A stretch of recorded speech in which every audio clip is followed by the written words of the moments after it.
பழங்குடியினர் பட்டியலில் சேர்க்க மத்திய அரசை வலியுறுத்த வேண்டும் என பாஜக தமிழக தலைவர் தமிழிசையை சந்தித்து நரிக்குறவர்கள் கோரிக்கை விடுத்தனர். நரிக்குறவர்களை பழங்குடியினர் பட்டியலில் சேர்ப்பதற்காக முந்தைய காங்கிரஸ் ஆட்சியில் கொண்டுவரப்பட்ட சட்டத்திருத்த மசோதா நாடாளுமன்றத்தில் நிறைவேற்றப்படாமல் கிடப்பில் உள்ளது.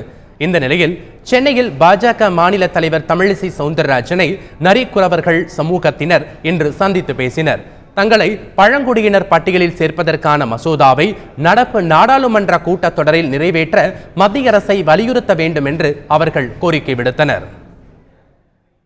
என்னுடைய வாழ்வாதாரத்தை பாதுகாக்க வேண்டி சென்ற ஆட்சி காலத்திலே மத்திய அரசால் அறிமுகப்படுத்தப்பட்ட காங்கிரஸ் ஆட்சியில் பில் நம்பர் 160/2013 என்ற அந்த மசோதா மீது லோக்சபாவில் தாக்கல் அங்கே கிடப்பில் போடப்பட்டு விட்டதால் நடைபெறுகின்ற இந்த குளிர்கால கூட்டத்தொடரில் அந்த 160/2013 என்ற அந்த மசோதா மீண்டும் உயிர் பெற்று எங்களுக்கு லோக்சபாவிலும் ராஜ்யசபாவிலும் பெரும்பாலும் ஆதரவு அளித்து எங்கள் மக்களுக்கு எஸ்டி அங்கீகாரம் அளிக்க வேண்டும் என்பதற்காக இன்று மாநில தலைவர் அம்மா அவர்களை சந்தித்து மனு அளித்துள்ளோம்.